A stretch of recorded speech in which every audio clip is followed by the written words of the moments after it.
کوئی اور نہیں, بشرا بی بی ان باتوں کی گواہ ہے.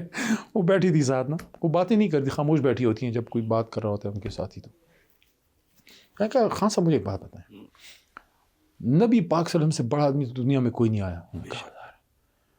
تو مجھے یہ بتائیں کیا ان کی یہ کامیابی انہوں نے کوئی ٹیم بنائی تھی صحابہ کی یا نہیں؟ تو سمجھ گئے, مسکرا دی. کہا ظاہر ٹیم تو تھی, خلفائے راشدین تھے, سب تھے. تو میں نے کہا خان صاحب آپ کی ٹیم کدھر ہے؟ یہ میں نے کہا ان کو. تو وہ مسکرانے لگے, انہوں نے کہا یار میں کیا کرتا, اس بار جب میں نکلوں گا نا تو میں اپنی ٹیم خود بناؤں گا. تو میں نے کہا وہ جو ٹیم تھی, تو کہتے ہیں یار میں کیا کرتا, 20 سال سے میرے ساتھ چلے ہوئے تھے, میں کیسے کہتا کہ چھوڑ کے چلے جاؤ. اندر سے وہ ہے نا, ان کو شرم سی محسوس ہوتی ہے, کسی کو منہ پہ کچھ زیادہ کہہ نہیں سکتے, وہ انٹروورٹ سے آدمی ہیں, تو وہ کسی پرانے ساتھی کو آپ ہی نہیں کہہ سکتے کہ جاؤ یار بس ختم. تو ان میں سے بہت سے شاید ایسے تھے کہ خان صاحب, میں یہ نہیں کہتا, میں اس سے جج کرتا ہوں کہ خان صاحب چاہتے ہوں گے کہ یار یہ نہیں کوئی اور بہتر آدمی ٹیم میں ہو. انہوں نے خود کہا کہ 20 سال سے ساتھ تھے تو میں کیا کرتا, چلو اچھا یہ ہو گیا, اسے کچھ جو ہے نا بس بات آگے نہیں بات کرتا, بس ہو گیا. انہوں نے کہا میں اپنی ٹیم خود بناؤں گا. تو اس بار جب وہ باہر آتے ہیں, ہوپ فلی وہ پہلے کی ٹیم بھی اچھی تھی لیکن اس سے انشاءاللہ بہتر وہ لے کے آئیں گے. ایسے لوگ جو اقتدار میں آ کر چیزوں کو فوکس نہ کریں, اس مقصد کو ذہن میں رکھیں جو عمران خان کے ہے. اور یہ میں ایک اسمبلی میں بھی یہ بات کی ہے, یہ بڑی اہم ہے جو آگے کرنے جا رہا ہوں.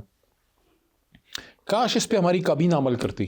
جو میری سوچ تھی نا وہ یہ تھی کہ جن لوگوں نے پاکستانیوں نے ہمیں اتنی امید سے ووٹ دیا ہے نا, تو ان کی سوچ یہ تھی کہ ہم قائد کی طرح کام اور بس کام, اور پورا اسلام آباد سو جائے لیکن رات کے 2 بجے 2:30 بجے منسٹر کے آفس کی لائٹ جلی ہوئی ہو اور وہ کام کر رہا ہو. خود تو وہ 5 بجے چل جاتے ہیں. سنیں نا, تو میری سوچ یہ تھی کہ اس طرح کا کوئی ہمارا ہوتا. لوگوں نے کام کیا لیکن جو وہ والی زیل ہے نا, کہ آپ کو وہ انڈیا کے فارمر پریزیڈنٹ رہے, ان کی ایک بات مجھے بڑی پسند ہے, مسلم ہے, ابو الکلام. ایک تو وہ آزاد تھے نا, دوسرے جو تھے صدر بعد میں جو, ہاں جی, عبد الکلام. وہ کہتے ہیں کہ dream is not something which you see while you are in sleep, dream is something which doesn't let you sleep. خواب وہ نہیں ہے جو آپ سوتے ہوئے دیکھتے ہیں, خواب وہ ہے جو آپ کو سونے ہی نہ دے. تو وہ تو ایک خواب تھا جو عمران خان نے ہمیں دکھایا تھا, تو ہم اس کی 5% بھی ایفرٹ کرتے.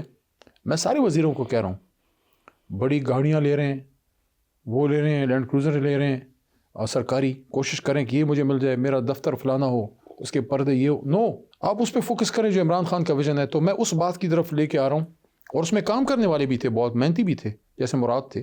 یس 17 ستمبر 2018 کو میں وزیر بنا, خان صاحب نے مجھے بنایا, اور دوسری تیسری کابینہ میٹنگ میں عمران خان نے ہم سب کو ایک بات کی تھی, یہ میں نے کوئی 1 درجن پروگراموں میں کی ہے. ایجنڈا ختم ہو گیا, انہوں نے اعظم خان سے پوچھا ایجنڈا کلیئر, سرکاری کام ختم ہو گیا؟ انہوں نے کہا جی ختم ہو گیا. انہوں نے کہا آپ سب تشریف لے جائیں. میں نے اپنی کابینہ سے کوئی بات کرنی, سارے چلے گئے. جتنے سیکرٹری صاحبان تھے ان کا تو کام ختم. سرکاری افسران ویسے بھی جلدی میں ہوتے ہیں کہ بس جان بچاؤ نکلو. وہ نکل گئے, باقاعدہ دروازے بند ہوئے, صرف عمران خان رہ گئے اور ہماری کابینہ رہ گئی. ایم ایس صاحب کا مجھے نہیں پتا یہ کہ تھے, یا میرے خیال میں وہ رہتے ہیں ہر جگہ, پتہ نہیں وہ تھے یا چلے گئے تھے, یہ مجھے نہیں یاد, یہ پوچھے گا کابینہ کے کسی ممبر سے. لیکن باقی ہم سارے تھے, نو بڈی فرام دا آؤٹ سائڈ, نو گورنمنٹ آفیشل. خان صاحب نے سب کچھ, ہم بھی سوچ رہے ہیں کہ پتہ نہیں خان صاحب کون صاحب دھماکہ کرنے لگے ہیں. انہوں نے بڑی چھوٹی سی بات کی, زیادہ لمبی نہیں کی.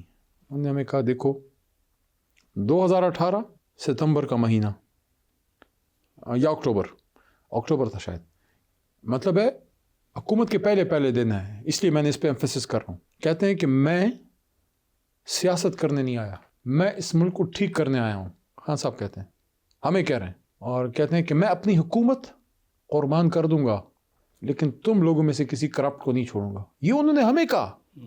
This was his vision, he was as clear as this, کہ میں سیاست کرنے نہیں آیا, میں اس ملک کو ٹھیک کرنے آیا ہوں, میں اپنی حکومت قربان کر دوں گا لیکن تم لوگوں میں کسی کرپٹ کو نہیں چھوڑوں گا.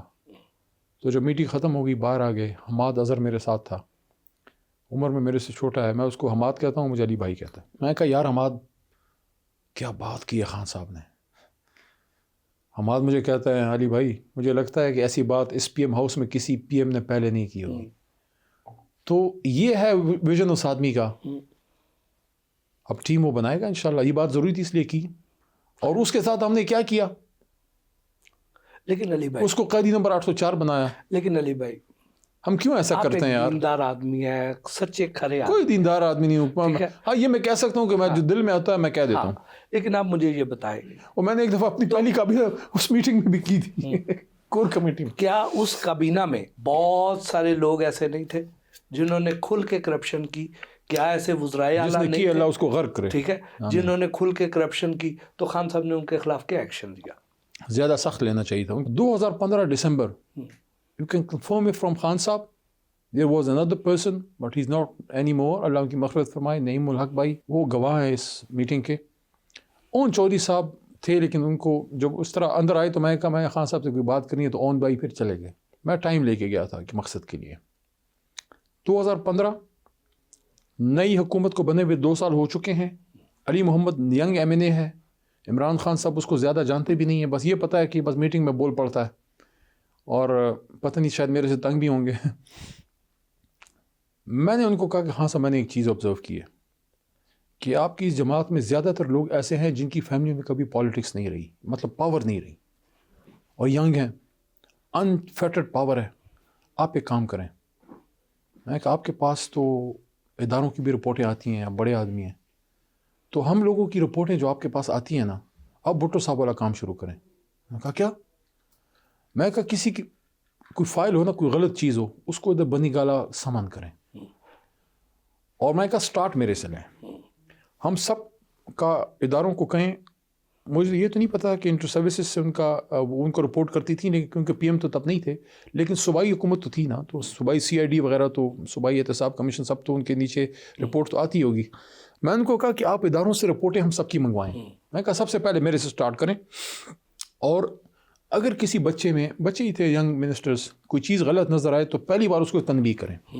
اگر نہیں سمجھتا فائل اس کے سامنے رکھیں اور اس کو کہیں کہ اب آپ کا کیس نیب میں جائے گا.